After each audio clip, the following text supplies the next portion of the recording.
welcome to the daily English news program in Azərbaycan Television with the most important events of the day. I'm your host, Rəsmi.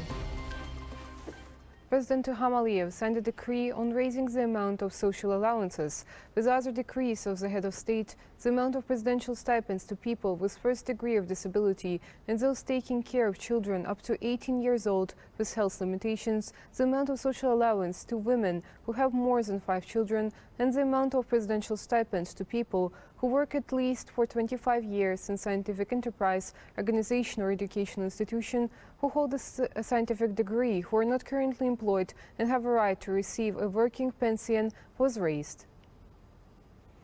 According to the executive orders of President İlham Aliyev, the amount of stipends to students who pursue their education for the PhD degree, higher education, vocational secondary education, as well as for those who study at the master degrees at the Azərbaycan National Academy of Sciences, and the amount of monthly stipend for honorary titles was raised.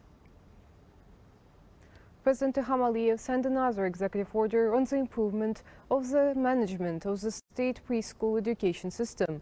According to the executive order, the state preschool educational institutions, with the exception of the orphanages, subordinate to the local executive authorities, Baku Cms city executive powers, have been transferred to the subordination of the Ministry of Education.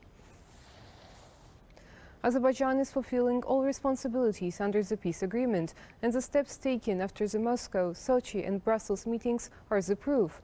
In an interview to Italian Il Sole 24 Ore newspaper, President İlham Aliyev once again recalled the excellent opportunity for Armenia to break the deadlock with the help of transport corridors. The Brussels discussions confirm that the new geopolitical situation in the region is accepted not only by the mediators but by Armenia itself. The fact that the Prime Minister of Armenia refrained from raising the issue of a status which does not have a legal and historical basis is a clear manifestation of that. After the visit to Brussels, Armenia was entrusted with a mission to restore economic and transport links to maintain peace in the region. In an interview to Italian Il Sole 24 Ore newspaper, President of Azerbaijan once again reminded that the opening of transport links meets the interests of all sides. Armenia also will have a chance to become part of the regional transportation network because now it's in a deadlock. It doesn't have a railroad connection with Russia, it will have. It doesn't have a connection with the Iran railroad, it will have through Azerbaijan. And Azerbaijan through Armenia will go to its Nakhchivan Autonomous Republic. It's a win-win situation. I think understanding of this golden opportunity really must come to Armenia so that they behave in a more active way and do not hesitate to engage with us in these future plans. It's clear that the European Union is interested in promoting lasting peace and development in the region. However, the EU must reinforce this position with healthier practical steps and try to avoid double standards.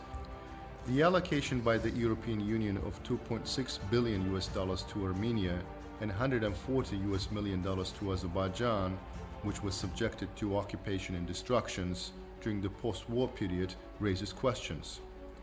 So it's very surprising. After it was announced, starting from this summer when President Michel visited Azerbaijan, we permanently discussed this issue, and we want a single standard approach. We want justice, and of course we ask for the same terms and conditions and for the same amount to Azerbaijan. One of the important details of the interview is related to the growing role of Azerbaijan in the energy security of Europe. The European Union, striving for diversification of sources and routes, views Azerbaijan as a reliable partner in this regard. At present, it is possible to increase the volume of exports and continue diversification, and it's necessary to take into account economic conditions. But in order to increase the production, we need of course to invest, and in order to do that, we need to have contracts with consumers. So the contracts first, investment second, and gas third.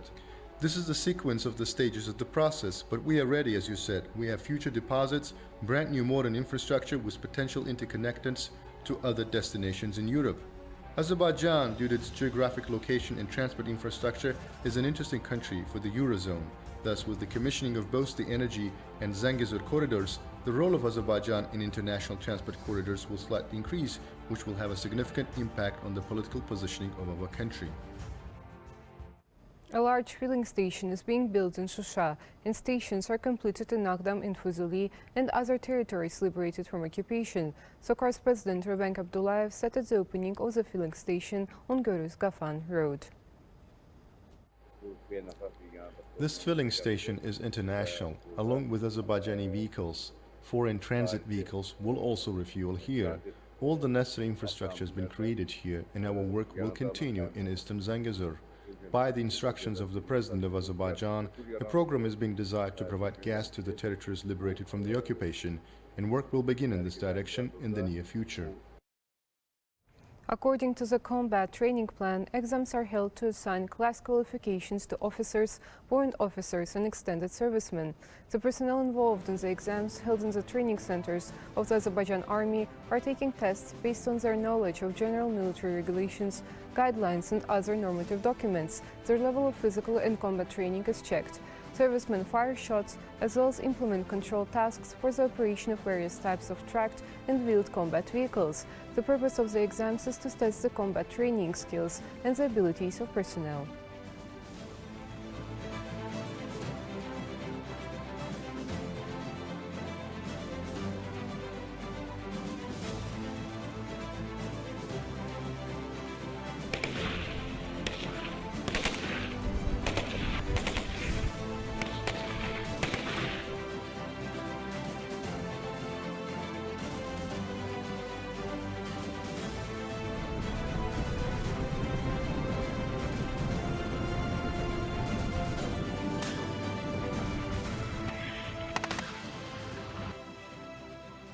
"20 more mines were discovered in the liberated territories. According to anonymous information on operations in the territories liberated from the occupation from 13th to 18th of December, 2 anti-personnel, 18 anti-tank mines and 166 unexploded ordnances were found and neutralized during the demining operations conducted on the territory of Terter, Ağdam, Füzuli, Şuşa, Qubadlı, Cəbrayıl and Zəngilan regions. 108.5 hectares were cleaned from mines and exploded ordnances.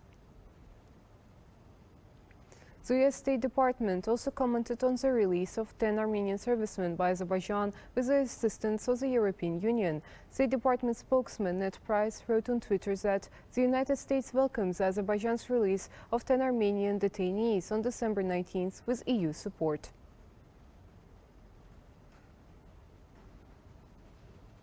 French President Emmanuel Macron also welcomes the handover of 10 more Armenians based on the initiative of the European Union by Azerbaijan, which has always demonstrated its adherence to the principles of humanism.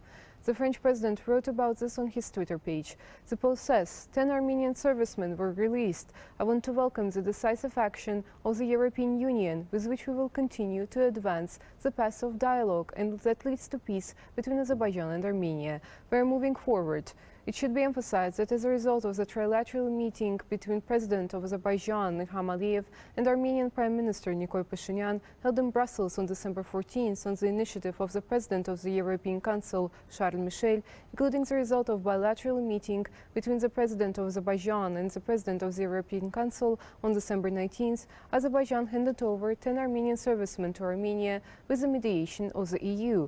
The transferred persons were detained on November 16, 2021, while preventing a provocation by the Armenian armed forces in the Kelbajai direction of the state border. Our relations with Armenia, which have recently increased confidence in the region, continue.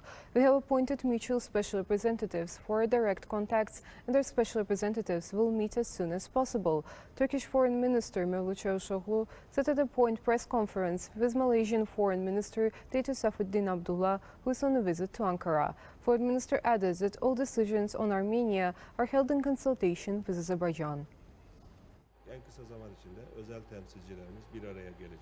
In the near future, a meeting of our special representatives will take place. Earlier, Atlas Global provided flights, but now some companies have applied.